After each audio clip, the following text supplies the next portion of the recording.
I'm gonna say 10 because we're gonna have Emmett and Chad go into one because they're gonna be Yeah. What we're gonna do. Okay, I'd like to call this meeting to order. I'd like to first establish we have a quorum for the meeting, beginning with the roll call vote, starting with John, here. Christina, Here. Yana, Here. Jen, Here. Nicole, here, and I am here as well. We have a quorum.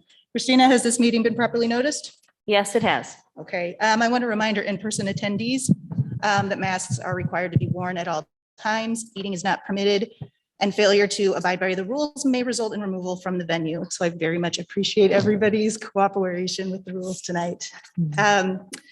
To help ensure that we're centering our board work around our shared values serving students, we begin each board meeting with the reading of our district's equity statement, which can be found at the top of the agenda. Christina, would you read it for us tonight? Yes, and before I do, I just want to say, I thought this was an appropriate time, given that we're in Hispanic Heritage Month, to read our equity statement in Spanish. And I want to say that I believe that this district holds bilingualism, multilingualism as an asset, and that this is a good time to reaffirm that that is an asset in our students, our families, our staff, and that we are champions for literacy and for multilingualism. So I will read this first in Spanish, and then I will read it in English. And I am the daughter of a native speaker, but not a native speaker myself. So please excuse if my pronunciation is not as good as like my mother's would be. Okay. Aclaración de equidad educativa. Cada estudiante tiene acceso a los recursos y al rigor educativo que necesita en el momento adecuado de su educación, independientemente de su raza, género, etnia, capacidad, idioma, antecedentes familiares o ingresos familiares. The VASD Educational Equity Statement. Each student has access to the resources and educational rigor they need at the right moment in their education, regardless of race, gender, ethnicity, ability, language, family background, or family income. Gracias. Thank you very much. At this time, we need to formally elect our next board president, as well as any other officers if needed. So the process for officer election is simple. Some of you have been through it. Nicole, I know this will be your first go round, but it will be something that's done annually. For each office that needs to be filled, I'll open up the floor for nominations from the board. A second is not required for a nomination to proceed. When all nominations are in, I'll close the nomination process and conduct a voice vote of all board members. Each board member gets one vote. Since a simple majority of votes is needed for a nominee to be elected, we will stop voting on any additional nominees once someone has cleared that majority threshold. In the event of a tie, we'll re-vote to see if we can achieve a majority on a second attempt. In all my years on the board, we haven't had to do that, but it's always good to know what the process is just in case. So are there any questions from the board on the process? No, hearing none. Okay. Okay, so I'll now open up nominations for the office of board president. I will nominate Meredith for board president. Thank you. Any other nominations? This feels a little self-serving. Any other nominations? Okay. Okay, last chance. Okay, hearing none, I declare that office or the nominations closed for office of president. All in favor of me, Meredith Steer Christensen, it's a little awkward again, serving as board president, signify with aye. Aye. Okay, well, we have a majority vote, and I would be honored to serve as board president. Thank you, everyone, for your vote of confidence. Each of our board members are highly accomplished individuals, and you all bring so much to the table with your considerable talents. So it is an honor to be able to serve as the board president of a board that is so dedicated to serving our students. So looking forward to the great things we can all do together. Can I thank you, Meredith, for agreeing to serve as president, and also want to say thank you for providing a smooth transition, because I know you worked so closely with Noah, and I have no doubt that you will continue the good leadership that the two of you provided to this board now as president, and that we will have a smooth transition. So thank you for your willingness to take that on. Well, thank you. Like I said, it is an honor to serve as president of this board. So, okay, well, in this case, I will have to step down then as vice president. So since I will be vacating that office, I'd like to now open up the nominations to fill that office. And I'd like to start with my nomination of Christina Navarro Hafner for the role of vice president, since she has served on the board for nearly 5 years and has demonstrated her commitment to students throughout that time. And she's also demonstrated her commitment to personal, continuous improvement throughout that time, recently with the Wisdom Sharing Conference last week. And it is my opinion she would make an excellent vice president that would provide the necessary support to my role as president. Are there any additional nominations? Any? Okay, last call. Okay, hearing none, I declare the nominations closed for the office of vice president. All in favor of Christina Navarro Hafner serving as vice president signify with aye. Aye. Okay, thank you, everyone. I believe we have a majority vote for Christina to serve as our vice president, which means that we will also now need to elect a clerk. So Christina, since you are vacating the office of clerk, I'd like to now open up the nominations to fill that office. I'd like to nominate Jennifer Murphy for clerk.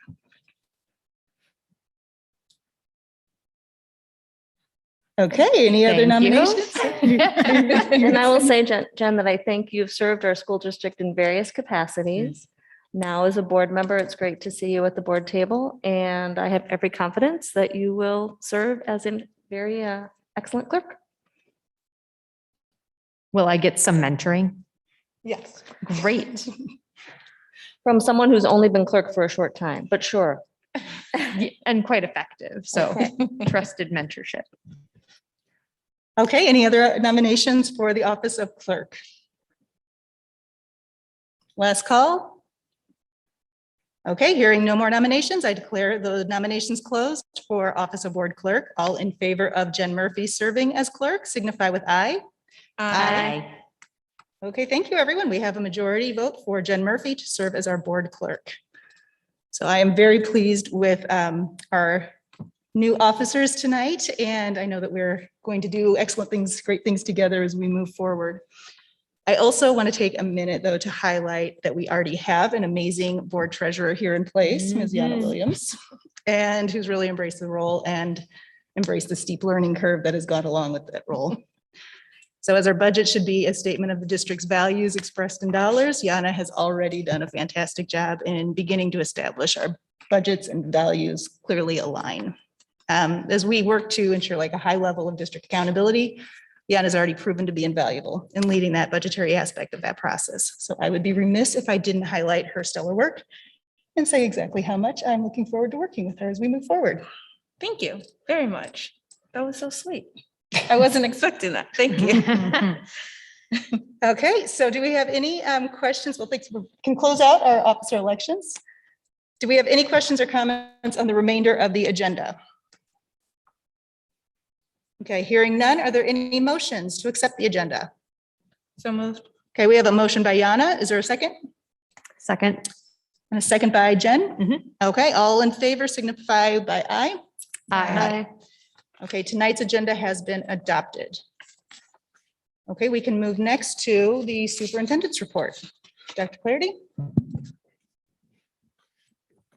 Good evening, everyone. First, congratulations to our new board officers. I look forward to a tremendous partnership and continue to develop under your leadership. I value the input and support of each and every individual board member, and also know that the role of board leadership is crucial to our mission and vision, but most importantly, to supporting our ultimate goal of student outcomes. Before I jump into the VASD superintendent updates, I want to take a moment and to send our sincere condolences to the Madison Cross Plains, Middleton Cross Plains community, as well as the Madison Metropolitan School District community on the tragic loss of life, loss of student life. Those are the unbearable emotion of losing any child, any student, and the impact it has on the immediate families and extended community. We are all partners in Dane County and service of our children. And there is no moment that we are not there to support and partner in elevating students and making sure that our families know that they are supported from the Rowan Area School District. So whatever your faith base is, or whatever decisions you make as far as how to support Middleton, Cross Plains, or Madison Metropolitan School District, please keep them in your thoughts. And on behalf of VASD, we deeply want to extend our condolences and sincere sympathy to the very tragic and unfortunate loss of life. So I want to begin with our first update. Will be threefold today. The first will be a update on COVID and our COVID data.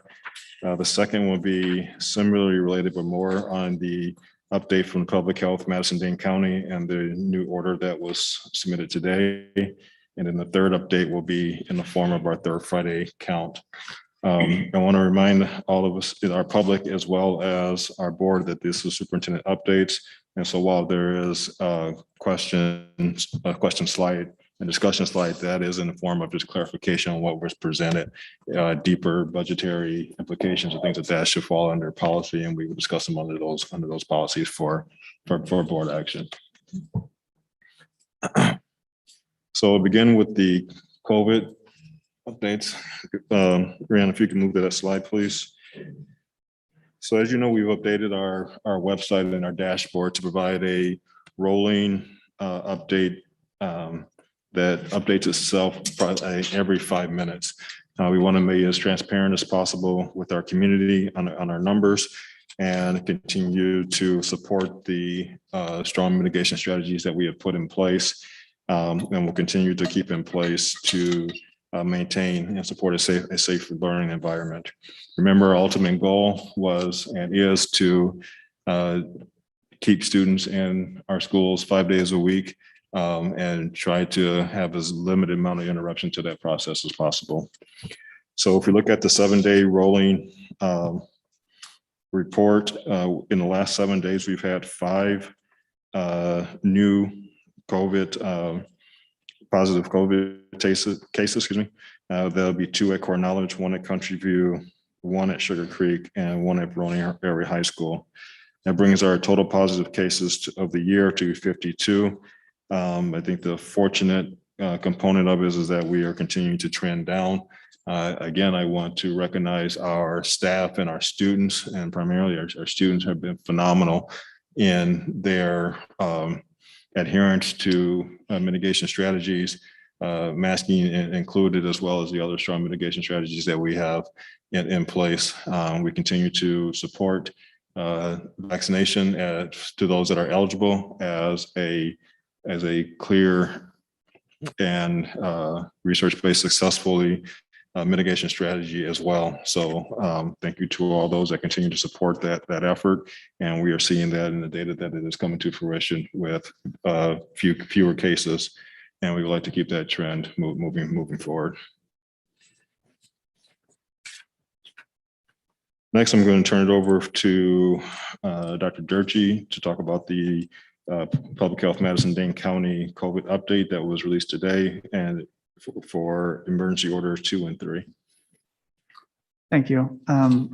It's quite a short update, but an exciting one. So we know that the order 2 from Public Health Madison-Dane County would expire the end of the 7th. And so today they announced that there's the next order 3, which will begin at midnight on October 8th and go through November 5th, unless they change something in between. There are no substantive changes to that order, which means it would continue to require individuals to wear face coverings indoors, as well as recommended or encouraged outside if it's if there are crowds and so forth. So nothing's changed with that, which for our school, back to what Dr. Clarity said, our numbers have been really strong, meaning like the mitigation strategies are working and they're keeping our students in school.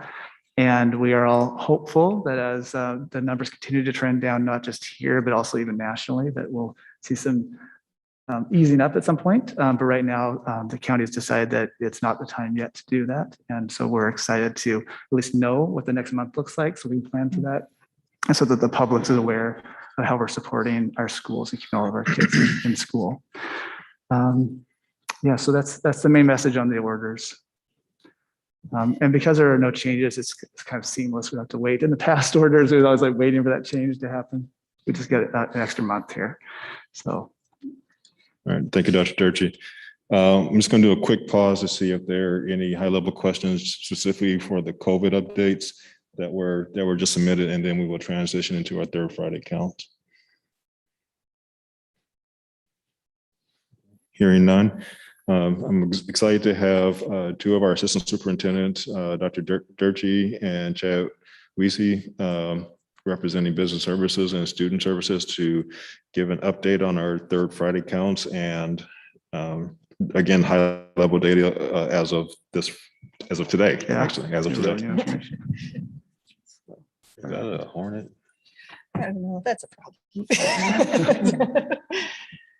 I think, We'll cross that bridge. Yeah. It's there. All right, We're good? yes. Okay, so there's just one slide that goes with this, but I'm gonna give you a little bit of context first. So just as a reminder about the different counts that we use and every district uses by state law. So there are two major counts, both on the third Friday of September.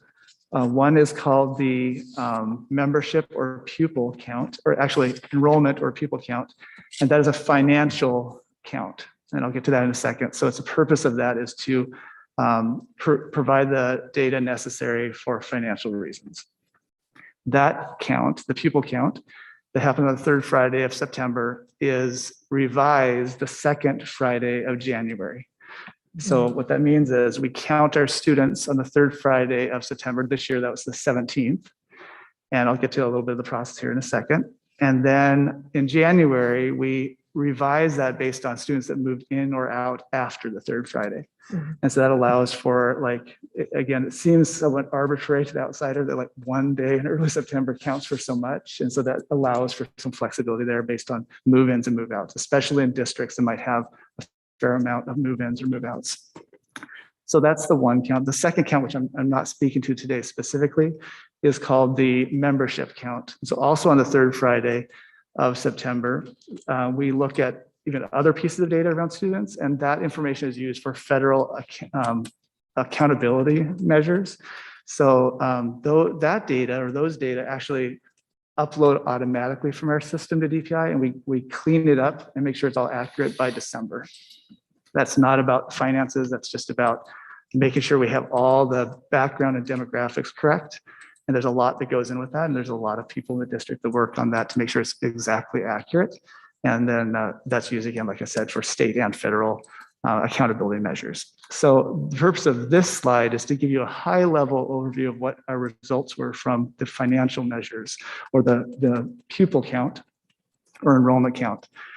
So that's kind of the background on that. So the count actually officially takes place on the 17th this year, the third Friday of September. Although we're allowed to, if students are out or there's virtual pieces going on, we're allowed to document before and after dates. So years ago, just so you know, it was totally on one day. There was like no flexibility. And so people would like encourage people to be at school that day because that day mattered for everything. And now, over the past years, the state has realized, okay, as long as we can document it, we want to make sure that these are actually students that just weren't out that one day, they're actually here. And so as you can imagine, to do that really well and with all the different levels of that organization, it involves financial services, it involves all of our wonderful secretaries, it involves our registration office and Brad Humphrey from data. We put all that team together over the last 3 weeks to make sure that we had accurate information. And we do. And a big thank you to all of those I just mentioned and anybody that I have forgotten, because without that team and a lot of eyes on our data, it would be hard to make sure that it's completely accurate. So a little bit about the results. There are multiple numbers involved, but the main number we all look for is like, how many kids are we providing service to? How many are we actually educating in Verona? And so I decided on the slide to give you just a little bit of a trend piece, especially this year with COVID last year. It was a unusual 3 years, to say the least. And so if you look back on the 2019-20, the third Friday of September gave us 5,747 students. And I made a little asterisk next to it, which indicates that that was the highest enrollment of the third Friday of September in the history of the Verona Area School District on 2019-21 at that number. We'll get back to that number in a second. Last year, due to all sorts of things you're aware of that I don't need to tell you about, it was an unusual year, and we had families that were reluctant to send their students to school, not just in Verona, across the board in other districts too. Or they decided to homeschool for a while, or they decided, and maybe it was just at the beginning of the year, or they decided to open and roll out for a virtual option that they like better, or they held off bringing their pre-K student or the four-year-old in, or they held off on kindergarten. There's a lot of different things. Some went to private school. This was a phenomenon that happened across the country. So almost every district in the state of Wisconsin saw a slight decrease in enrollment this last year, as we did also. So last year, our third Friday came in at 5,651 students, which you can see is a little bit of a difference, a little less than 100 fewer than the year before. And that was no surprise to us, but we understood that that's what happened. Nearby districts saw even greater decrease, but there was a decrease there. So the big question that we all had this year was, are we going to gain all of our students back? Or is there something that draws students and families back to Verona to keep the growth going, which we've seen pretty steady, small amounts of growth over the past 10, 15 years. And sure enough, this is where that first number comes in. Our third Friday this year came in at 5,747. If you look at the top line, that's the exact same number. And that is both really a coincidence, but also a big positive for our district that we were able to gain back all, at least in count number, all of the students that we had here when it comes to the number of students. And that includes those that are living here, those that are open enrolling in, and a variety of other factors. So those are the students we're providing services to. And that's a really positive thing, because I would like to add that we also know there are still a few families that we even know about who are waiting for the 5 to 11 vaccine, and they are planning on coming in during the year or maybe in January. So plus we just know there's growth in Verona. So we're expecting that number to continue to rise. And I suspect in January, back to what I introduced at the beginning, we'll see an adjustment there in the positive in the middle of the year. So that's like a very high level overview. I think it's really positive news, and it bodes well for our continuing to grow and to do great things for kids. I think it also is a positive message about the great things we're doing here in Verona and how it was a blip. There are a lot of reasons why people kept their students out last year, and it wasn't a lot, but a few, and that they're coming back. And just one more little thing, and then if anything Chad wants to add, but he doesn't have to if he doesn't want to. But I did want to say that we saw this trend kind of coming at the beginning of the year when I was talking to the registration office, which I also oversee. They saw in the summer, like more and more families just like, oh yeah, we're coming back. We're coming back. It's like I would check on every week. Are you seeing a trend? Are you seeing, like, is there something we need to do for outreach? Do we need to reach out on our mitigation strategies? And they're like, nope, they're coming back. They're coming back. And so I think that's a really positive thing. And I'm excited that it turned out that way. And that'll be good both for our district, but also financially. It's a positive thing for our district. That's what I have. All right. Thank you both. Are there any questions specifically based off the data that you saw or the slide that you saw in regard to third Friday enrollment numbers?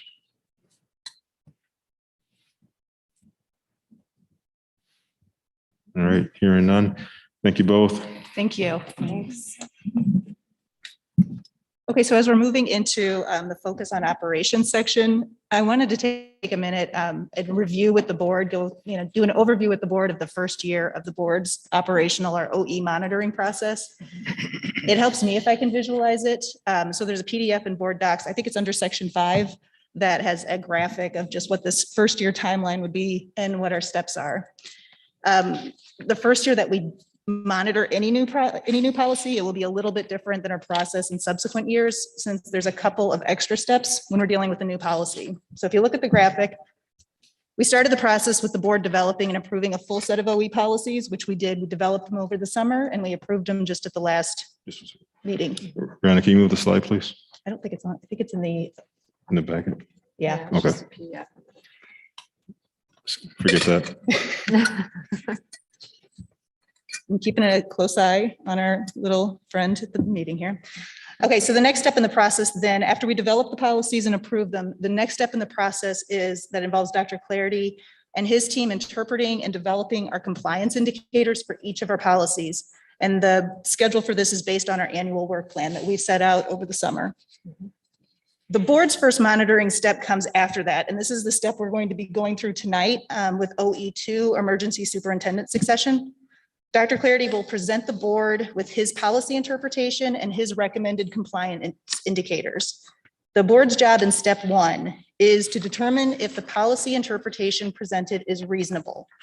If it's fair, thorough, sensible, shows sound judgment, then the interpretation is reasonable and the board will approve it. We also review the recommended compliance indicators for reasonableness. And reasonable indicators will be measurable and or demonstrable, and will provide the board with the information that we need to verify the district's compliance with each aspect of an operational policy once we get to our monitoring step 2. Okay, so again, at this point, we're just looking at this from a reasonableness perspective. That's our main focus. But if we determine that the indicators won't give us the information that we need to successfully measure compliance, then we would return the report to Dr. Clarity and request new or additional indicators. In that situation, though, it's important to remember that the board itself doesn't create indicators. What we are asking for is specific information, and Dr. Clarity would then bring indicators designed to elicit that specific information back to the board for our approval. Okay, so this is the monitoring step we'll be focusing on tonight. So if there's any questions about this specific part of it, let's address those when we have the actual policy in front of us and we can work through it. But I did want to just give an overview of the whole process so we could see how the different pieces fit together. So the next step would be, once we have the interpretation and indicators and we've approved that, we've taken care of monitoring step 1. Dr. Clarity will work with those indicators and he will bring to the board a monitoring report with sufficient evidence showing exactly how the district did comply with an OE policy. And that then brings us to the board's monitoring step 2. Using the compliance indicators that we'll approve in step 1, we'll review the monitoring report and the supporting evidence to determine if the district truly is in compliance with an operational policy. So we'll go through that process for step 2 down the road, once we get to that point with the policy. But it's important to note here, if we've done a good job approving reasonable indicators in step 1, determining operational compliance in step 2 will be a very straightforward and objective process. That's why what we're doing tonight is important. It's setting the stage for the next year. If for some reason we find out though in step 2 that our indicators didn't give us the information that we needed, then we would ask Dr. Clarity to review and recommend additional indicators for us to use in our next monitoring cycle. Okay, so the first year of board monitoring is focused almost entirely on reasonable interpretations and reasonable compliance indicators for each policy. And while that may sound simple, ensuring indicators are targeted to elicit the type of meaningful information we need to successfully monitor compliance is very time-consuming work. And I want us all at the board level to recognize it's time-consuming for us. It is time-consuming for the administrative team. So this is big work, and especially as we move on to the more complex OE policies. Tonight is an easier policy. It's a great one to work through the process with. It will get more complicated. But it's also important to remember that this process lays the groundwork for the board to be able to effectively hold the district accountable for executing our policies in the way that we expect them to be executed. Okay, so that's the overview. Any questions from the board on the overview? And we can go into specifics on step 1 when we get to that point, but any questions? Okay, I will turn it over to Dr. Clarity. All right. Thank you for framing that, Meredith. I really appreciate it for context, especially as we begin this newer work of our governance policies. We want to make sure that we're transparent to our public around what we are accomplishing or we're working to accomplish in support of student outcomes, as well as, I just want to also be very transparent, communicate to the public a clear expectation that this Board of Education should and will hold me accountable for student outcomes. And that will be in the form of policy work. And so I take pride in knowing that I'll be held accountable, take pride in being able to work with a team that will produce student outcomes, but also to our community, the level of accountability and the expectations of this board, the superintendent is at a high level, and I cherish that. I cherish that level of accountability. So we'll begin with OE2, operational expectations.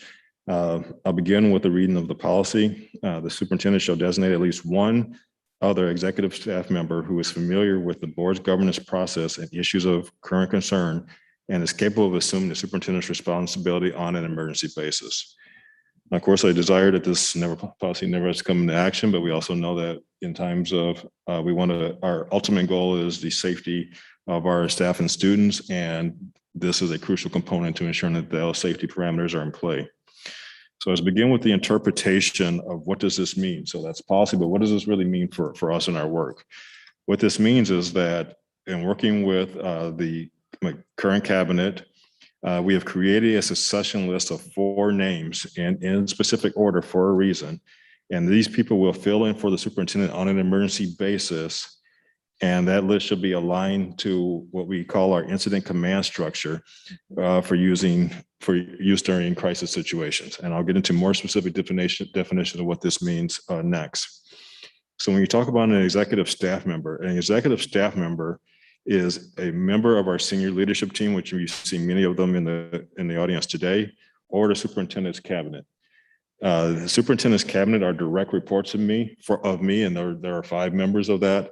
And then the superintendent's leadership team are a combination of those cabinets plus our directors that are on our organizational chart. I want to be very clear on when we say emergency basis, what does that really mean? That means that if there's any period of time when the superintendent is not available by any means, and a decision that is normally under the superintendent's purview must be made to ensure the safety and welfare of students and district personnel, or if there's a decision that must be made during this period that without an absence of that decision will substantially damage the district, we have a succession plan of 4 members that are able to take on that responsibility.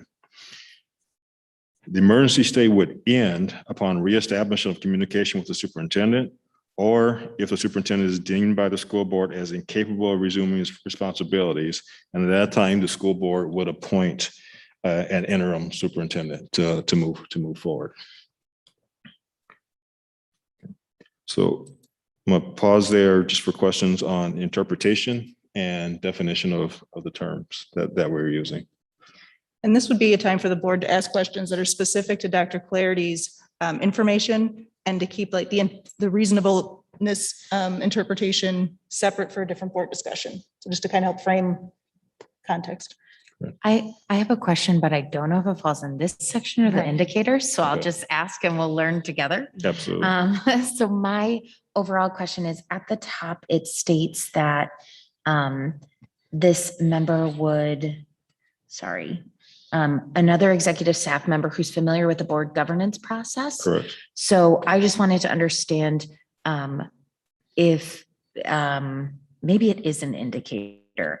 Is there an indicator that identifies the throughput or when each of your staff members will be fully trained on this process? Has that already happened? I don't know where that fits in. Correct. So that is a possible indicator. I think when we get to the indicators, you'll see that has to happen for Okay. the indicators to come to be true.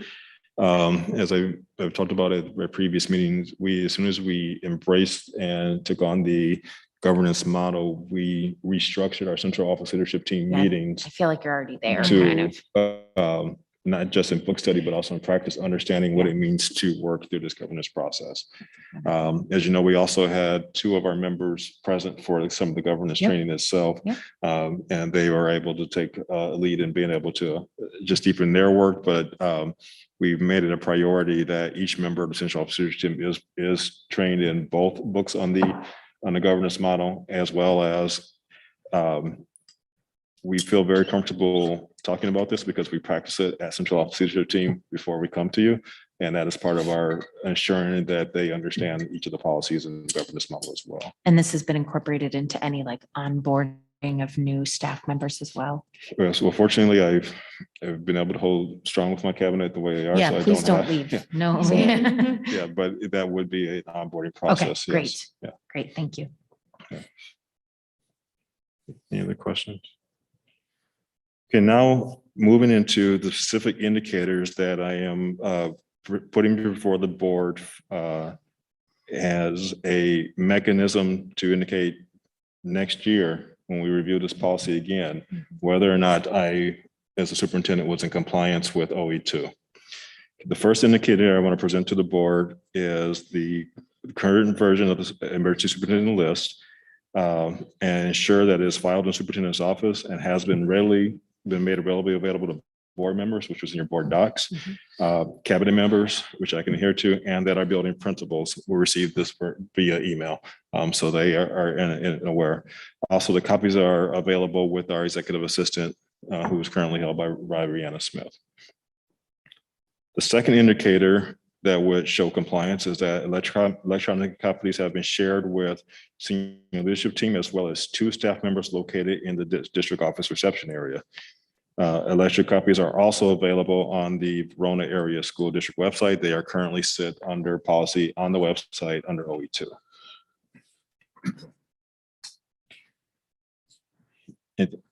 A third, and I think a very powerful indicator that I'm asking for the board to consider is at the year during the review of the policy, to be able to report that at no time during the reporting period, so from now until next year, that there were reported lapses of protocol reported to the superintendent during debrief with the board president. So during my consistent weekly debriefing with the board leadership, if it is reported that there was a lapse in the succession plan, that would be documentation one way or another.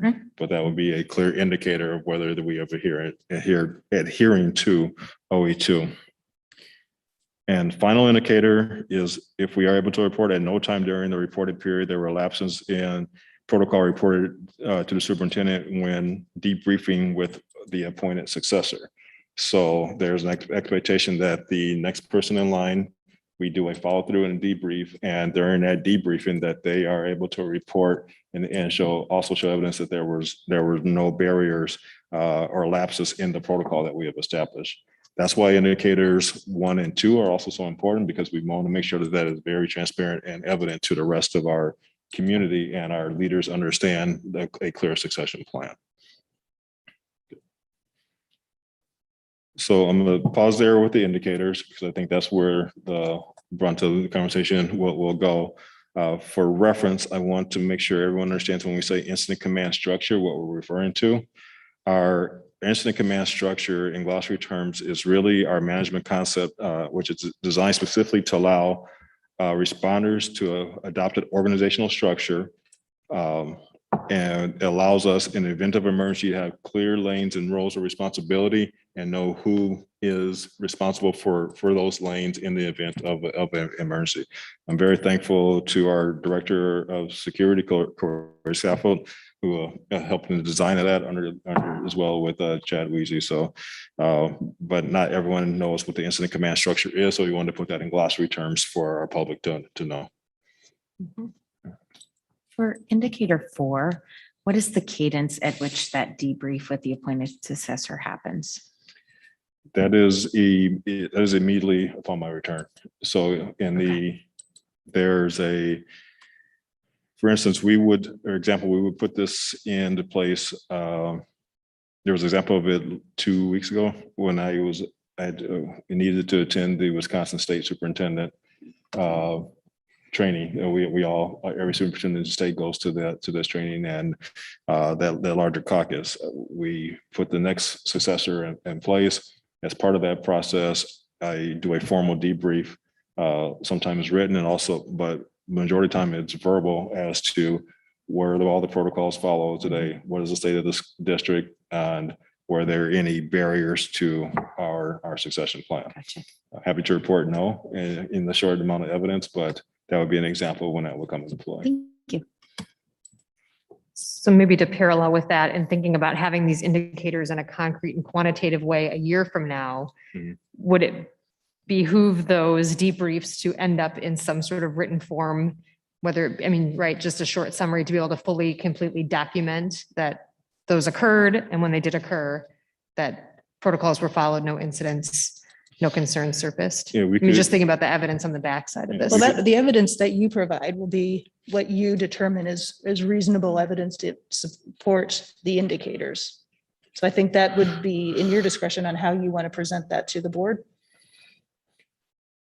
correct. I mean, I'm not sure the board will want to be inundated with a line every time we use this. That would, on top of the other policies, be a multitude of documentation. So I think it's more of the understanding that protocol is in place. That is something we do both through email and verbal representation to ensure that the succession plan has worked.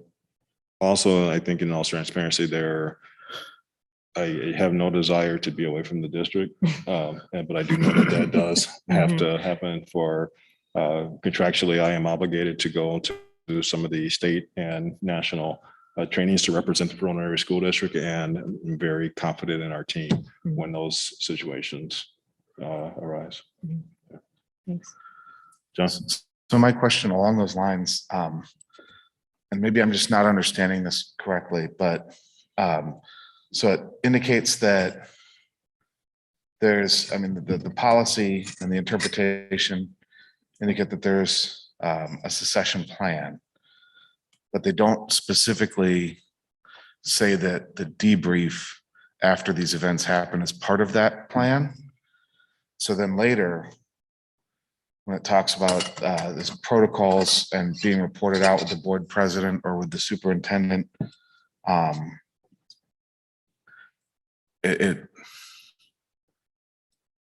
I'm wondering if we need something in there that says as part of either these indicators or as part of the interpretation that there is a debrief that happens upon reassuming control about what happened when they weren't. I mean, I assume you do that anyway, but I'm just trying to clean up the connection between the latter mentions here in indicator 3 and 4 around the protocol and the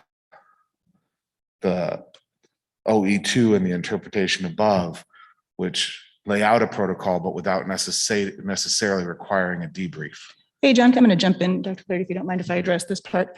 I think this is where, again, the board really focuses on the indicators. Are they reasonable to tell us that there was a superintendent's succession plan in place? The process for developing evidence for that, the indicators, that would be strategy. That is housed solely within the purview of Dr. Clardy. So we wouldn't have the process that he's going to go through as part of the operating or the OE policy or the OE monitoring report. We would really be focusing on, if these indicators are going to be here, will we have enough information to determine that the superintendent succession plan was successfully in place and utilized? So the debrief process, that would be a strategy of how he's going to develop evidence. I understand that, and I understand if somewhere in this it were to say that when he presents indicator 3 or 4 next year, and it says, yes, we followed this process and everything was fine. But it right now, the way that I'm reading it, and I might be reading this wrong, is that we're just asking at the end of next year that the process was followed. But that process is just that control is handed off and control is handed back. Mhm. We're not monitoring whether or not he was properly debriefed when he came back. Right, that's exactly right. We aren't monitoring that. That's not our monitoring process. So I think these are great conversations. Mhm. John, just a sec. These are great conversations. These are the board's discussions when we go through the indicators. If there's anything specific about the nuts and bolts of this, then let's have Dr. Clarity address this. But if there's stuff about whether or not the indicators and the interpretation satisfy the criteria that we have, which would be a good, this is where this conversation should be housed, then let's do that at the next step. So are there any, so we'll hold that for 2 seconds. Are there any questions about the nuts and bolts of what was presented? Okay, so hearing none, thank you, Dr. Clarity, I appreciate it. No problem. So we have reviewed and discussed with Dr. Clarity our questions about OE2. But now it's the board's responsibility to take the indicators and the interpretation under discussion with the board. And John, that's where that conversation, we'll have that as soon as we move into this. So in order to move this policy into the board's possession to discuss it, we do need to have a motion to accept and approve the interpretation and indicators as presented by Dr. Clarity, and then we can own the discussion of that. So is there a motion to approve indicators and interpretation? Meredith, can I ask one question? I Yes. maybe should have asked that before you asked for the motion, but so I'm like in my mind, and we're all learning this process, so please bear with me. I know this is like the first time we've actually tried to go through Yes. this process, so I might be stumbling and just not understanding. In my mind, I feel like indicator 3 and 4 are actual measures that succession happened, and indicators 1 and 2 are more like process. And I So, recall. Christina, hang on, I'm gonna interrupt you just for 2 Okay. seconds, because that's exactly the conversation we'll have once we Okay. make the motion. So if we accept these indicators, we can still say we don't. All we're doing is moving it, we're gonna make the formal motion to bring it to discussion. We're not voting on it yet. Okay, okay. So we just need to have a motion to open the discussion. So would somebody make that motion to? So I guess I can make that motion. I'm not sure. I'm making the motion to accept this interpretation. You're gonna make I need a motion to accept and approve the indicators and interpretation as presented by Dr. Clarity. Now, that doesn't mean we voted on it. It just means we're moving it into the discussion. Okay. Can I put it in kind of layman's terms? Yeah. So the discussion is no longer with me, it's with each other, which is what Yes. we want to happen. That's good. Thank you. So I think Yana's ready to make your motion and has a better, more eloquent way of doing so than I do. Go, Yana. So I move that we accept and approve the indicators and interpretation as presented by Dr. Clarity. Okay, so a motion by Yana. Do I have a second by? I'll second. By Christina. Okay, so we now have moved this into the board's discussion of the interpretation and indicators. So let's first start with the interpretation, and I think this will be directly to John's point. So if we look first at the interpretation, does the board find this interpretation to be reasonable? Is it sound? Is it sound judgment? Is it thorough? All of those things, is it reasonable? So John, did you want to address your thoughts on the reasonableness of it?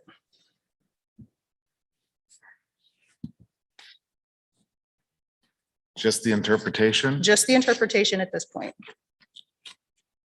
Yeah, that seems reasonable to me. Okay. Any other thoughts from the board? I'd like to hear from everybody, just as we kind of get the feel for how this goes. It's a little bit, it's going to take some time for us to become fluid with this process. And this one is the easiest OE of them all. Yeah, yeah. Right? And so this is the one where we're like, this should be common sense. Okay. And now we're starting to see it's hard to go through the process to fidelity. Mhm. So this is where we are kind of working out a little bit of the hiccups. Yeah. So it may seem like common sense, but I'd still like to hear from the whole board Mhm. about the interpretation. So any I other thoughts actually- on the reasonableness? I have a comment, actually, what I was fine with it, and then John spoke. No, I agree with what he was saying in OE2 talks about, do you have a plan in place? Did you execute it well? The indicators say, I had a plan in place and I executed it well. The executed it well seems to be missing from the interpretation. And that's the only, like, maybe that's what John was getting at, or maybe I just read into it that The interpretation only talks about the plan being there and everybody knowing about it, which is great. It doesn't talk about making sure the successors are prepared. And so that was the only thing that, like, love the OE. I love the indicators. It seems like that piece is missing from interpretation. That was my only comment.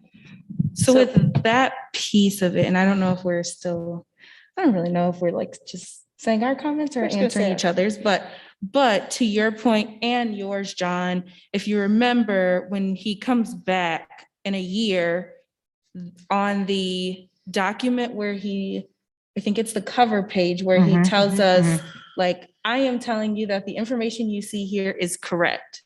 That is when he says, here is how I determined that the information that you see here is correct. So that's when we get more information about how did you actually get this? So I'll just take an example, a random one, but if we were doing a results policy and he said, we use star data this on this date to get to, yes, we met that mark. That's what would happen in the certification report that he would give us at the beginning when we are monitoring this on the other side. So how do we know that you actually met those indicators? He would provide us with, here's how I determined that those indicators were actually met when we have that conversation the next time. Because the other piece of that is we don't want him to say, here's how I'm going to measure it. And then he measures it that way, realizes that that probably wasn't the best way. Now he has to come back to the board to start all the way over. Does that make sense? Isn't that the point of identifying? Then what are we voting on with So what we're looking indicators? at in step 2 will be supporting evidence that proves that the indicators were met. And I think that that's what you're talking about. How was this done? You know, was the debrief process put in place? There'll be evidence that will prove that the debrief process Yeah, was put in I'm place. sorry. I'm saying that the indicators are great and I love them. It seems like the interpretation is missing the detail that the indicators provide. But that's why But the that's, indicators are maybe supplementary. that's okay. Yeah, the indicators kind of act as a supplement to the interpretation. The interpretation will be, this is the overview that we're trying to achieve. And then the indicators will show how we measure that. I hear what you're saying, Nicole, because I think part of what you're saying brings me back to my thought where it says in the OE, someone, the person who's supposed to be filling in is familiar with the board's governance process and Right. issues of current concern and is capable of assuming. So those are qualitative, you're making like a subjective judgment call about, were they familiar? Did they know the issues? Were they capable? And I see what you're saying at the interpretation piece doesn't talk about the capability or the, being up to date on issues of current concern. It's not said there. I'm still carrying that over from having read the OE down to the indicators, but I see what you're saying. It's not like spelled out in the interpretation how the capability and ability of that person to fill in. And I'm stumbling on the indicators a bit because I feel like the first two indicators are really process. And what I remember from our training is that the indicators we're using to measure should be more than just a step in a process. They should actually have like indicator 3 and indicator 4 for me actually do have more of a measurement to them. So that's what I was stumbling over. So remember that our indicators, they can be measurable and or demonstrable. So this is something that we would be able to look at and say we can demonstrate that this occurred. I think especially with some of the operationals, there's going to be some process that is part of it. We want to make sure that the end result of the process is that this occurred. Okay. So that's where we have to look at the measurable and demonstrable piece. John, oh, sorry. Go ahead, John. So my question, to be more specific, was what does protocol mean in the indicators? So you're looking for like a definition of protocol? Right, because if the authority to make decisions is being handed off and handed back, and our job as a board is to make sure that decisions are always being accountable, then I'd imagine that protocol, and this isn't our job to spell this out, but I'd imagine that there's a protocol that it refers to about how that's handed back. But because that term isn't defined here, there's no, when we come back next year and have this reported out, and if there is some sort of issue about something not being communicated back to the superintendent when control is handed back, that then later comes up as an issue, And we don't know who and where to hold accountable because we're not necessarily asking that question. Well, we do know who and where to hold accountable at all times. Right. It's always Dr. Clarity, Again, always. a long way of saying, how is protocol defined here? I don't see protocol in the interpretation. Am I missing that? No, the it's indicators. only in the Indicators. indicators. Okay. And I think that protocol and the incident command structure may be being used interchangeably, and that could be problematic. Because I don't think that it's clear, because it says this list shall align to the incident command structure for use during crisis situations, which I'm assuming, which is me assuming, that that is the protocol that's there. But that's my assumption, which means that that could be something we may want to take back. I was assuming that it refers to the actual secession. So we've kind of moved into like a hybrid of discussing Right. interpretation and Right. indicators. Yeah. So we're going to separate it back out Yeah. and we're going to go back to the interpretation. Interpretation, And again, is the interpretation presented reasonable? Not, can we think of a more reasonable Right. interpretation? Not, can we, we're looking at, does it qualify as reasonable? And if so, we approve it. So Jen, did you have Yeah, something? you wanted to I add? do. And so I'm leaning to yes, because OE2 is still the driving piece. So whatever Dr. Clarity puts in his interpretation, I mean, I don't think it needs to speak to every detail of OE2 because the indicators that we're going to look at need to prove that he's met OE2. Yes. So if your interpretation covers enough stuff of OE2 to a degree that you feel like you've thought about it, seems reasonable to me. The indicators need to tie directly to the verbiage in OE2. That's where we loop, at least in my understanding, that's where we loop back to every aspect of what is listed in the actual operation expectation. Did that make any sense? Yeah, I think that's actually exactly right. We're making sure that the interpretation is one that we agree represents what we want to have Mhm. accomplished by this policy. And if a reasonable presentation is, interpretation is presented, we approve it. And then we make sure the indicators are going to give us the information That we to- want for the OE2 details. You got it. Okay. You got a Can I- question on the right? Okay, I- so can again, sorry, Dr. Clarity?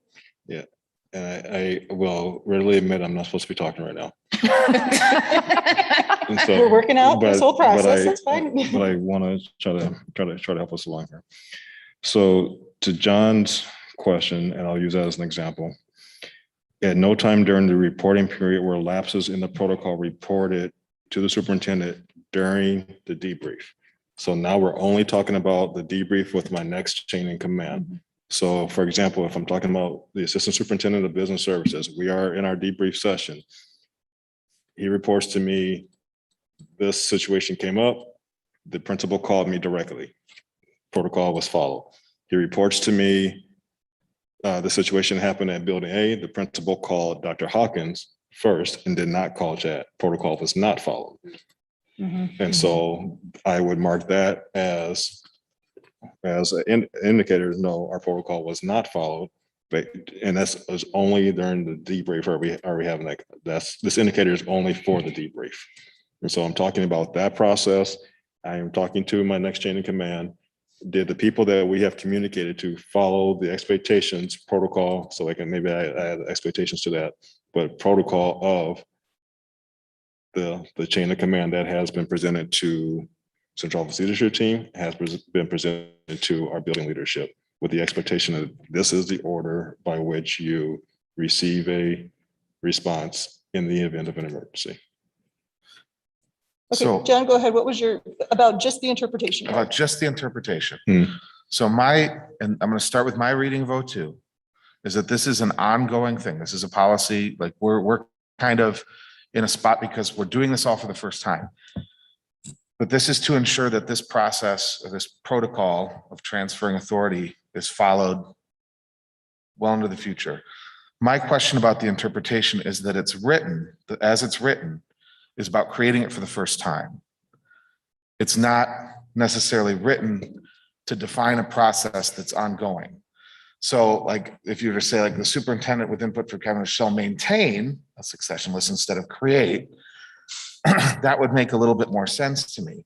And if we view it from that way, then that interpretation should include like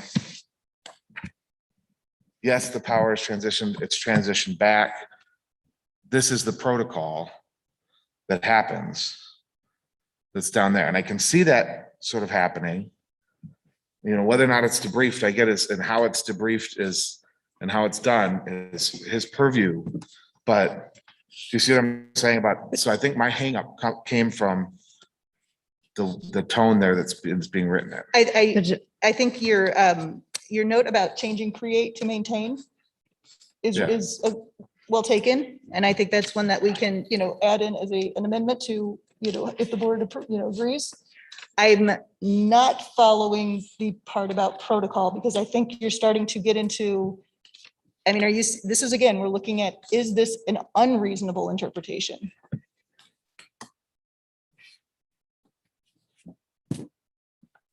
I will say, I still believe the interpretation line leaves out the quality piece. I'm not going to lose sleep over it because I think the indicators absolutely address the quality piece. Well, that's where the quality piece comes in. I do think it's weird that OE2 states process and quality. Interpretation leaves out quality for no reason that I can see. And then quality comes back in indicators. I do think it is reasonable. If I was voting on interpretation is reasonable, I would not vote yes, because I do think quality is missing. That being stated, I think the indicators go above and beyond the quality and the process. So Well, remember, we'll be voting on this as like a whole. So it's not like Okay. we're, but I think we're looking at this, the quality piece does come in through the indicators. Is there anyone who has a different interpretation of that? So I'm just curious, and this is a question for board members.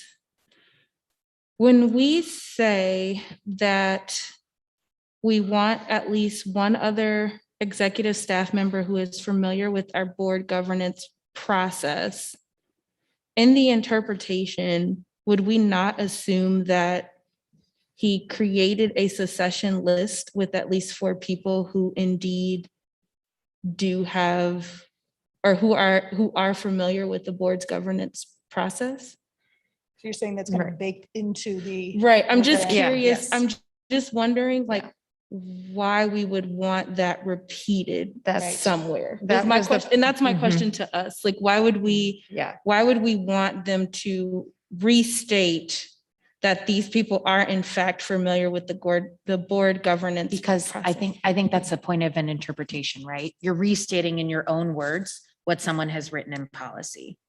So I do want you to restate, and I'm totally okay with the indicators get me what I want and they're beautifully detailed and that's what he's going to report out on. And so I'm happy with that, but I guess just being ticky-tacky, the whole goal of an interpretation is you regurgitate back to me what I've told to you, or you tell me what I've told makes sense.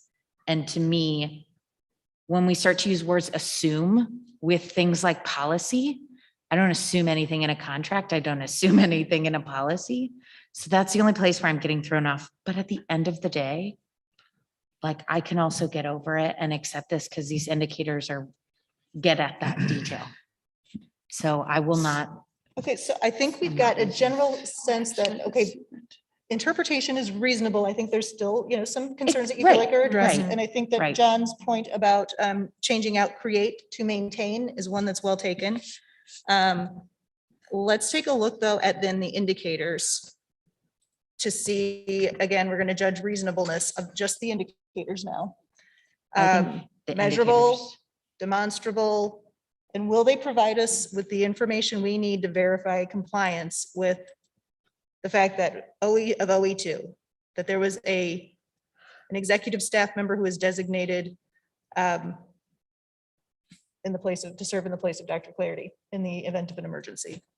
This is why I don't interpret. Since I'm being a interpretations pain, are I'll very- weigh in. very brief. I think the indicators are super reasonable and absolutely demonstrate OE2. Sorry. Okay. Well, thank and you. I feel like I'm either completely on the flip side of Great. what's been happening, but I feel like interpretation, great. You interpret it. I'm holding you to OE2.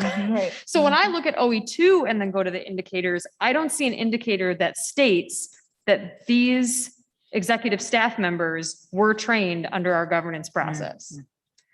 So I don't need to see that in the interpretation. In my mind, that's something I want to see as an indicator. to show that that part of OE2 is met. I feel okay about the other ones, but that's the connection I'm seeing between the policy and indicators that show us every part of the policy has been addressed.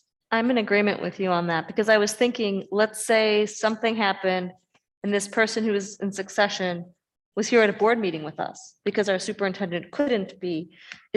So you're thinking like that, the importance of them being with our governance process and current issues, issues of concern is really important because they're filling in at a board meeting. Yeah. So again, I was like, would these indicators get at that the quality of that person's ability to fill in?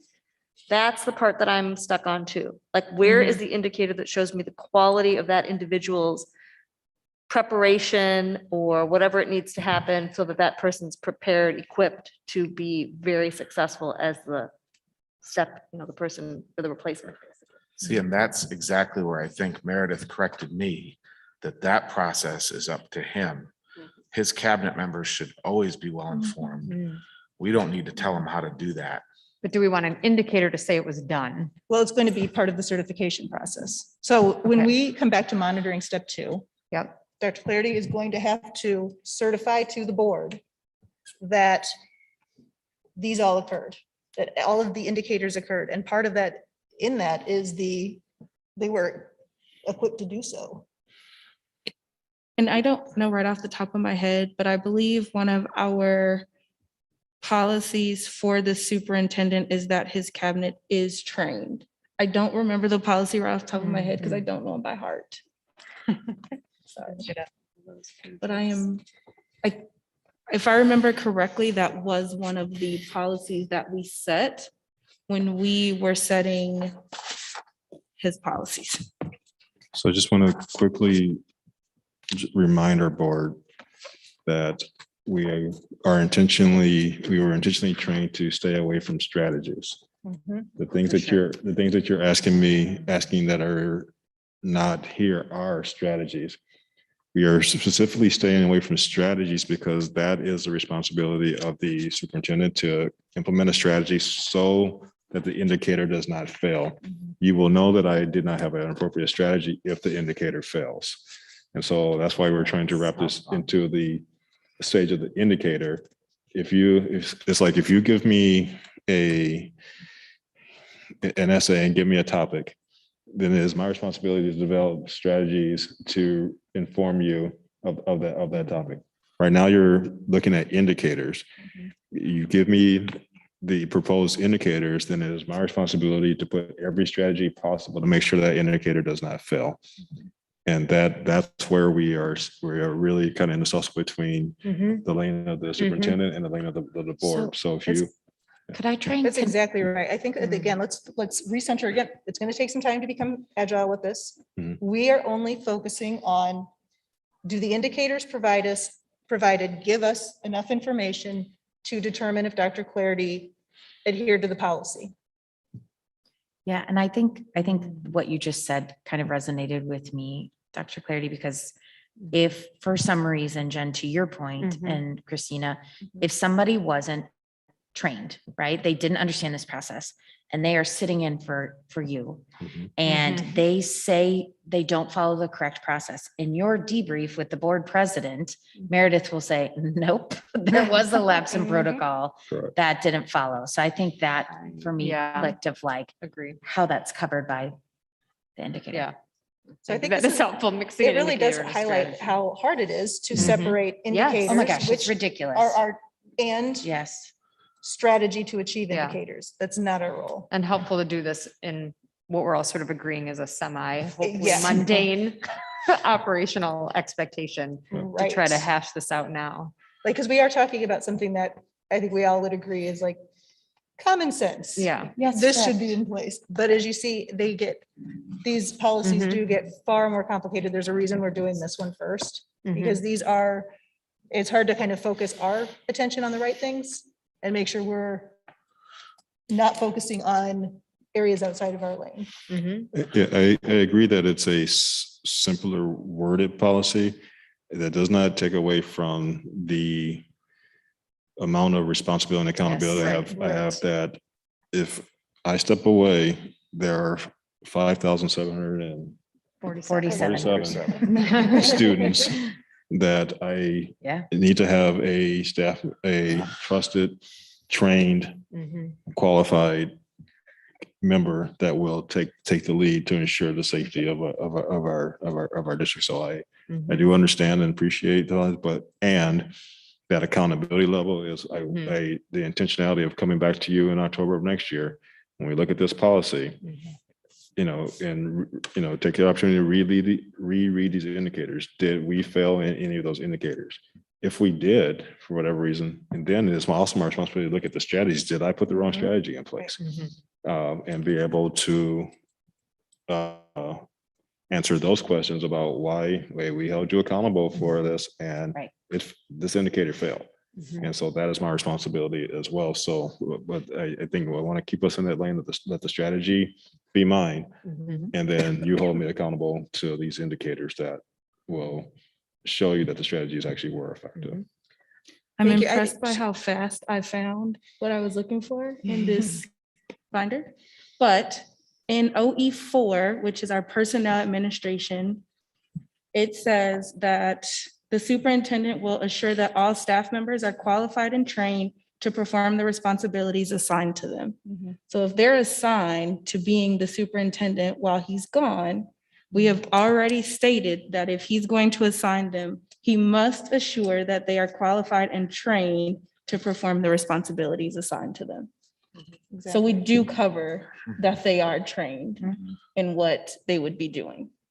I think that's the challenge of going through each of these policies one at a time. But as we see, and to Dr. Clarity's point, this is not a simple policy. It's critical, which is why it's one of the few policies we have in our operational expectations. But the process, it's a less complicated policy without numerous steps. So for a monitoring perspective, it should be simple, and it's still one that's kind of hard to grapple around with. So where are we at now, kind of with the indicators? I want to just get a sense of the board. Are we good with the indicators as written, as reasonable, measurable, demonstrable, sufficient to provide us information for monitoring? Okay, I see Nicole Yep. nodding. I see Jen nodding. This side of the table. Yeah, I'm assuming based on our conversation that protocol here refers to the actual succession that's up above. So yeah, I'm fine. Okay, John's good. Christina, you're nodding. I'm still letting it sink in, because this is a process that's a lot more, it's deliberate and intentional in ways, but it's also like something we're still learning, so. Yeah, Mhm. absolutely. Yana, you're good. Yana's good. Okay, so at this point, are there any other issues with this as far as the reasonableness standard that we want to take a look at and discuss with the board? Or are we comfortable moving forward and approving the interpretation and the indicators as presented? Did we change the word create to maintain? Okay, or so not? if you would like to make that amendment, and I think it's a good one, Yeah, then go ahead and you could add that as the amendment. Move to approve. Yeah. And as interpreted by Dr. Clarity with the change of create to maintain. So Yeah. if you are ready to make that motion, I I would be am. willing to entertain it. I move that we approve with the amended verb change from create to maintain the OE2 interpretation and indicators as stated. Okay, do I have a second for that? I second. We have a second from Nicole. Okay, so the motion made by John to amend, to approve, or to accept and approve as provided with the change of create to maintain. And that motion was seconded by Nicole. Okay, any conversation to be had on that amendment? All right, in that case, let's take a vote on that amendment. All in favor of the motion that John made, signify with aye. Aye. Aye. All opposed? Okay, the interpretation and compliance indicators for OE2 with the modification made in John's amendment have been approved by the board. Okay, board, this is gonna take some time. We're gonna get there. And really, this is one where take a look at, kind of go back over some of the reading that we did, Mhm. especially for next time. I think chapter 4 will be really helpful. And, I think Christina and I went through this for 3 full days last week. This took time really to sort through, which is, it's hard work and it's unusual work for us right now. In a year's time, we will have enough facility with this that it will be able to move along much, more streamlined, I think. And Just really quick, Meredith, I know when we voted on our policies, I had mentioned that us establishing our policies was not easy. We went through this for 5 days, like 8 hours for 5 days. We went through like create or maintain, a period or a comma. Like we went through every single detail. And I know right now we're pushing through and we're learning, but we had to learn this process and put it in place and implement it within a few days. I mean, we had stuff to do at home, but you're just seeing a little bit of what those 5 days look like. So I know I mentioned, we have this beautiful set of policies and it looks good and polished, but this is how we got there. thank you. I think that's a good point. And I think to the entire board, it goes to the seriousness with which we take the monitoring Yeah. and accountability Yeah. that is, afforded under this, that we are responsible for. So I'm Mhm. the time that we're doing this is a learning curve, and I think it's time well spent, because again, Mhm. it speaks to the level of responsibility that we all know we hold in executing this process. Mhm. Okay, so we can now put OE2 off to the side. We will see this back in a monitoring report in a year based on our annual work plan. And at this time, we can move to public comment. Do we have any? Okay. So any members of the public who wish to address the board on any topic related to board work or board policy are welcome to do so at this time. If you have filled out and turned in the public comment form, please form a line over by the ramp on the right side of the stage, and you can approach the microphone on the table right over here as soon as your name is called. So as a reminder, masks must be on while speaking. They must remain on while speaking. Speakers are requested to limit their remarks to no more than 3 minutes, to appoint a spokesperson if the concern is a group concern, and to refrain from referencing specific staff members or students during their comments. So Hey, good afternoon, good evening, everyone. I'd like to welcome Kay McLaren.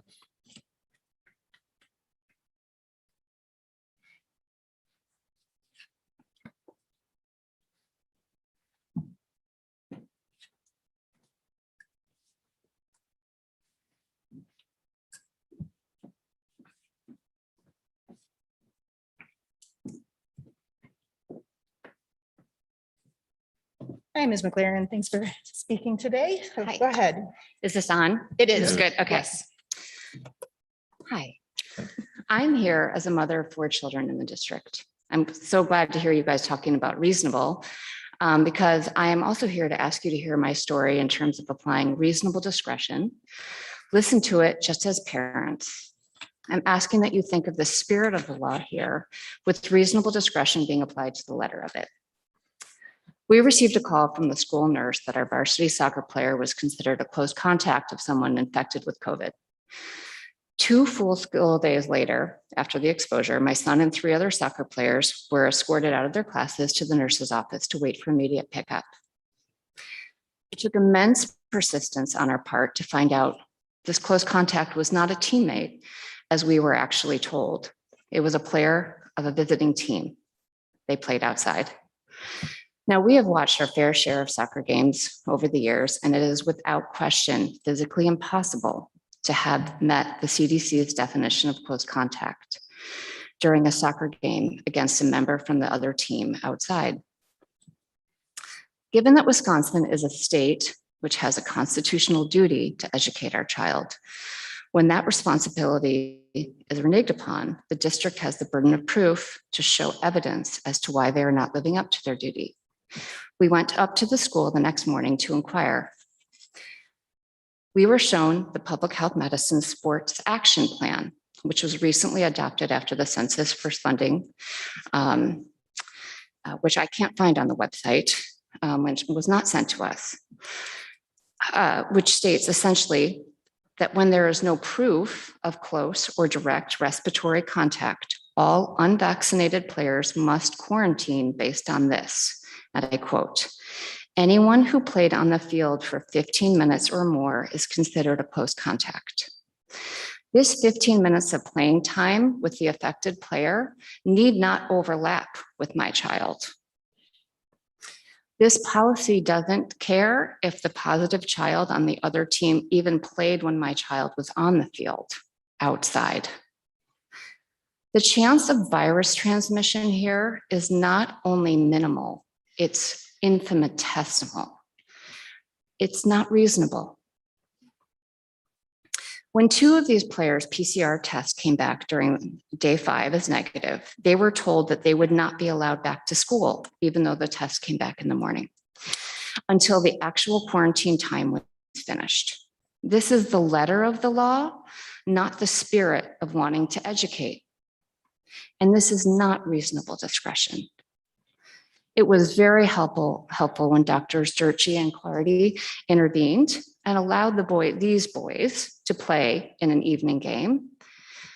My child was literally distraught already from missing school. He's in AP classes, went to bed sick to his stomach with anxiety because his test was delayed and he didn't know if he was going to be able to show up the next day to school to take his pre-calc exam.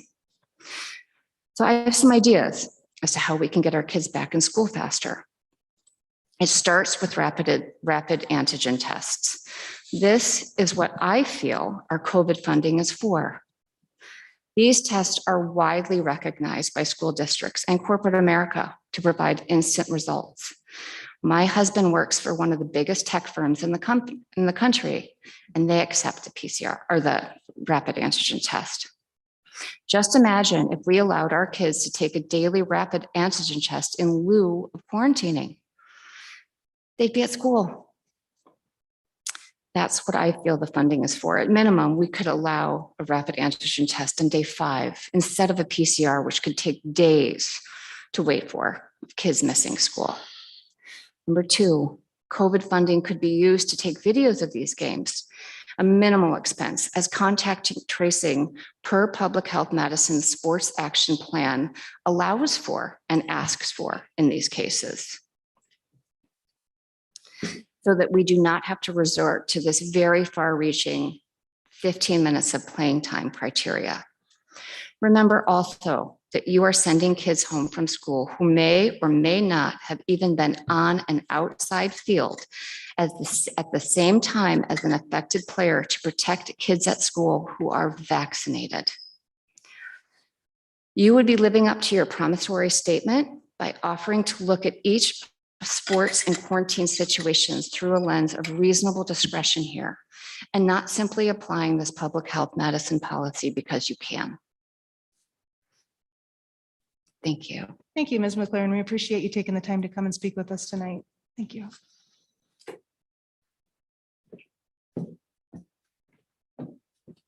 Okay, are there any other public comments tonight?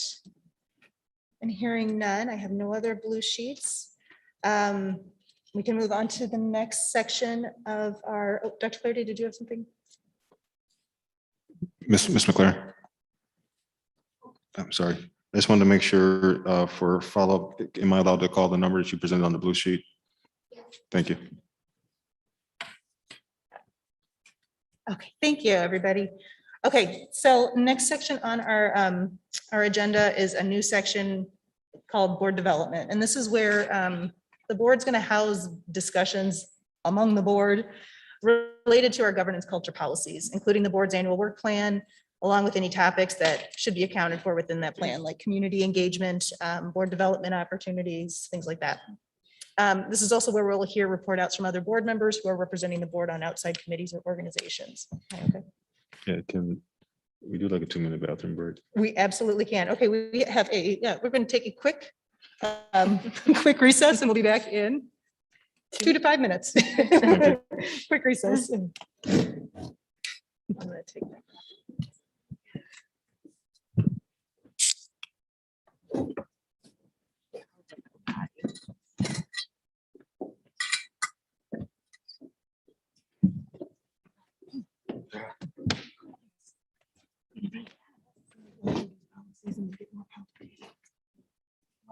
I think we'll get more used to like what questions go where.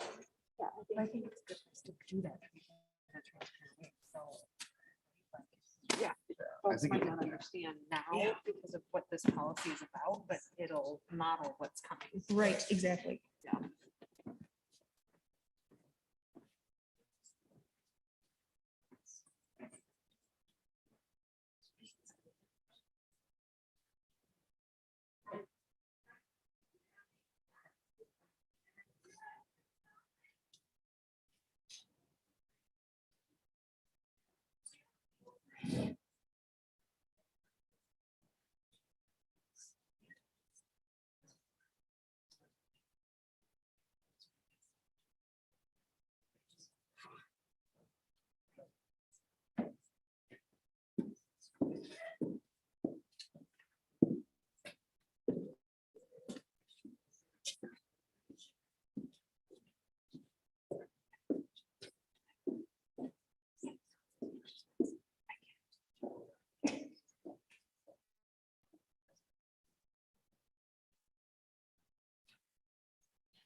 No attention to the person behind the curtain.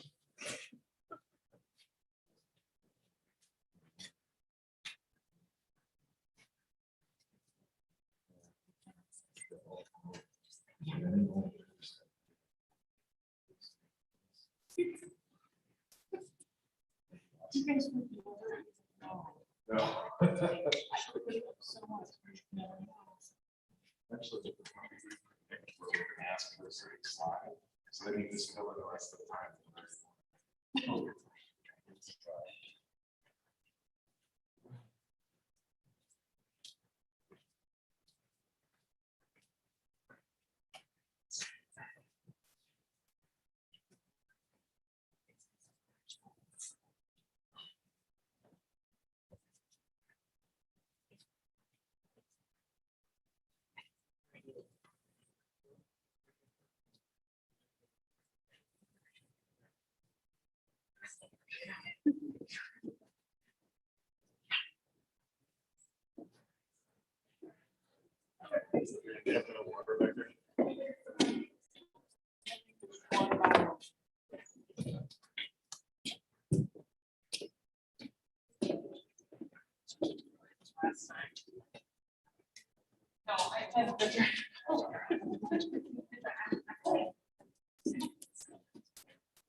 All right.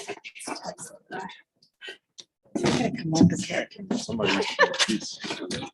You know what? I gotta step it up. Whose You're right. birthday? And I brought you treats. We just need to bring a treat because it's October 4th. This is a board meeting. Oh, there you go. Okay, It's we also are, National Taco Day. everybody. What was that? I'm sorry. Thank you. Yeah. Okay, so we are back from our recess. Yep. Sorry, no, do you feel it? Okay, so I wanted to take a look at our next section, our board development section, and I'm going to just start over so we are all on the same page. So this is a new section where we'll house board discussions on our governance culture, our GC policies, including our annual work plan and talking about items that we want to have included on our annual work plan. This is also where we'll hear report outs from other board members who represent the board on outside committees or organizations outside of the district. We'll hear a few of those tonight. And I know that there's several topics related to our work plan that are of interest to some of our board members. And I want to make sure that we have an opportunity and a place to bring those discussions, those topics forward for the full board to discuss.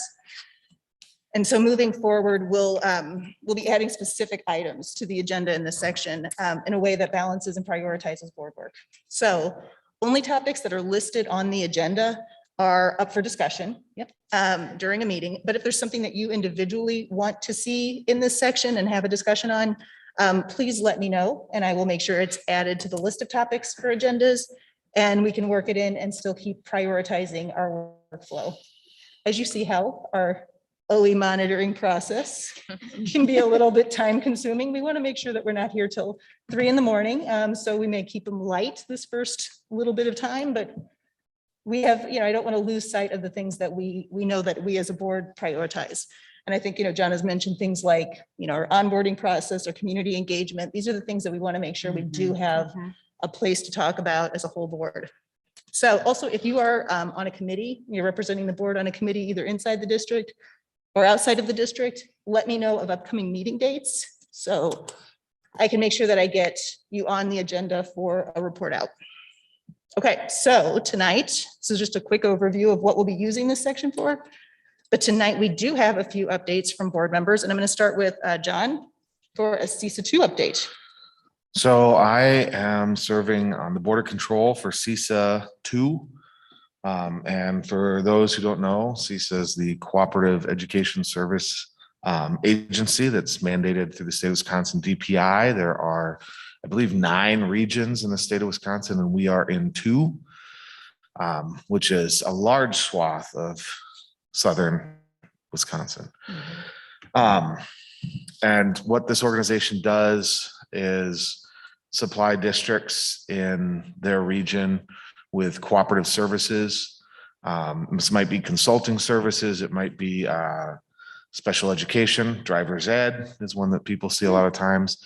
It might just be supplies purchasing, where they can purchase in bulk and save districts money. So that's kind of what they do. And they take a board of control from various school boards that comprise their district or their area. And so that's how I got there. So it affords me a chance to talk to other school boards kind of across our region and see what's going on in their worlds. Not nearly as calm as our world, which is, I think, by design and good. But they are, just plugging along, providing necessary services, particularly to smaller districts that might not be able to afford to hire like special education staff around like hard of hearing or things like that. And so they share those services with other districts, and CISA will hire someone in a full-time position. They've recently started adding to their consulting staff around their language and culture Center for Excellence to provide consulting and staff development in districts, responding to the current uproar around critical race theory, and helping to educate board members and also administrative staff or faculty around what that is and that sort of thing. And they do a fairly good job of reaching out and getting nationally recognized speakers on the matter to come in and put on events. They just finished up an event that I was not aware of until our last meeting, kind of talking about the political machinations that lead to some of that uproar, which is very useful to understand. so that you can stay on track as a school board. Thank you, John. I appreciate the update and kind of the overview. I don't know that I've gotten such a complete overview of like what Yeah. CISA Yeah. does. Yeah, I think the big things that they do is they provide necessary services for a lot of districts, but also like the purchasing is a big thing. And the consulting to like be able to come in and do PD is really good because they can provide PD on topics that, you know, a particular district might not be focused on, but still want to bring in. So, yeah. No, I appreciate that. Like I said, like we've had such a great thorough update before, so I appreciate you bringing all that information to the board. So, okay, so let me know when you have your next meeting dates and I'll keep you in the loop on, Every month. oh boy. Yeah. Maybe only No check in with me every 3 or We'll 4 do a months couple- because they're not all eventful meetings. Okay, so the next thing on the agenda is the Wisdom Sharing Conference, and Christina and I attended that last week, but Christina is going to give the rest of the board a report out from that. Okay, so Meredith and I spent 3 days on Zoom, long Zoom sessions. And originally I had a whole bunch of bullet points and then I realized, okay, I really need to condense this. So I'm just going to give you an overview, but I will also email the board with the bullet points I had, just so I don't take up too much time. So this training included the Aspen group and also districts from all around the state of Wisconsin and the nation, from places like Colorado and, you know, all over the country. And it was really, now that we've gone through this OE exercise once, it was really just kind of talking about the journeys these districts have made in implementing governance. And you can see just from our bit of dipping our toe in the water that this process, it's a journey, that there's a big learning curve involved. It's very deliberate, intentional, and thoughtful. Those were in a lot of my bullet points, but it also involves substantial time getting into a groove. And even districts that had been doing it for a while are still working to refine it and shared a lot of what they've learned over their journey. So there's a lot of learning going on. So I just have a few notes.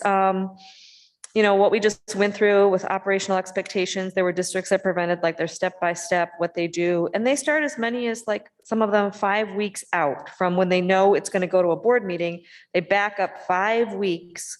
And of course, there's their superintendent, their leadership doing the interpretation and indicators and all of that. But they back up because they know that there's going to be time put into all of this, to refining, reviewing, different people in the district looking it over, providing input, tweaking. So it's very deliberate and very intentional.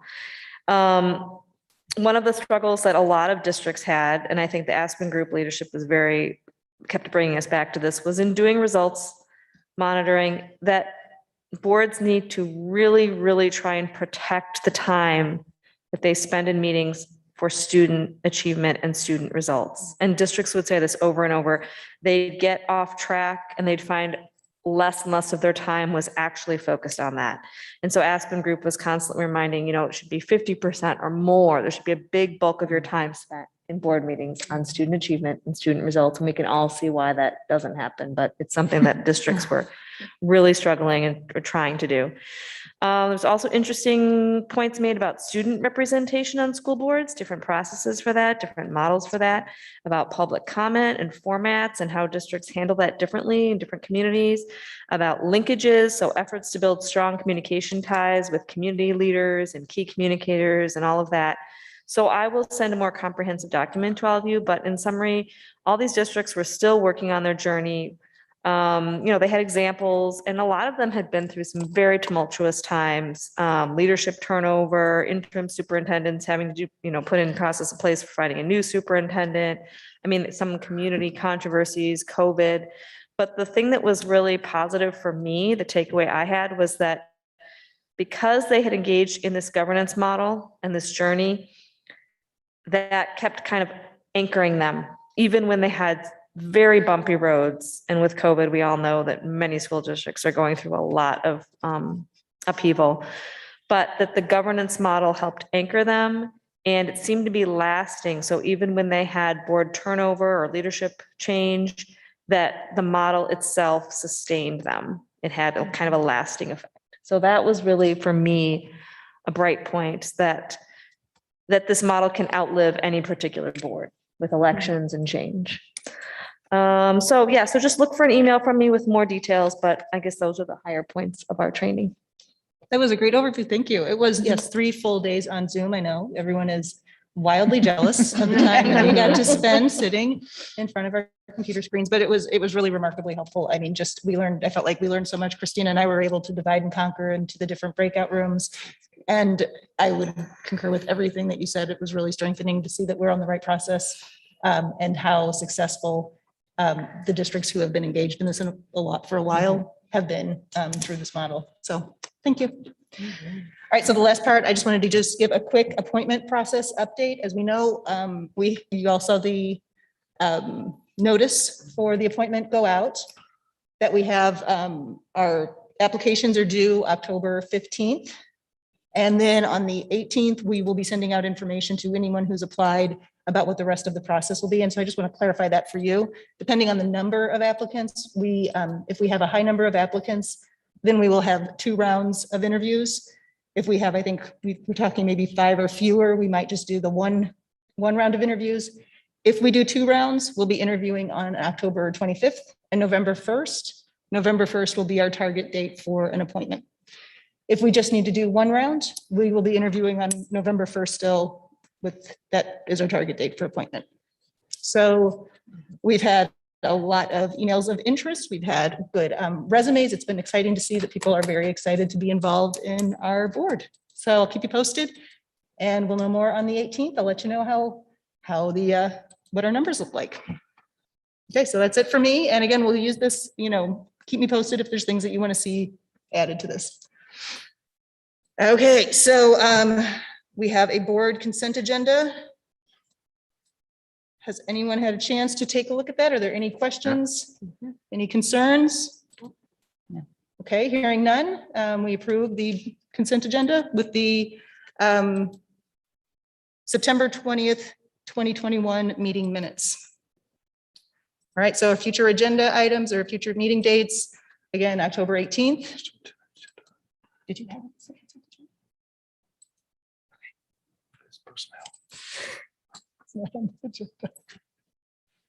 So we're going to go back and we're going to add on the superintendent consent agenda. It's okay. Still don't have it in mind. But anyway, okay. Excuse me, on the superintendent's consent agenda, per policy GC 2.4, we have personnel items. I would like to consider some approval for the consent items under the superintendent agenda for matters of personnel. Actually, not for approval, just a recognition of personnel items. Okay. Excuse me. Okay, so this one isn't on our board docs agenda, but if there are, Well, yeah. Correct. okay, Let's hold those until. we will hold until the next meeting. Is that Correct. good? Yes. Okay, so we will hold till the next meeting for the superintendent consent agenda, and we'll add that to whatever comes up in the interim time. All right, so we have our future meeting on October 18th. Our special budget session is October 25th, and again, the 25th could also be interview dates. November 1st is a regular board meeting, and November 15th. Any questions about upcoming meeting dates?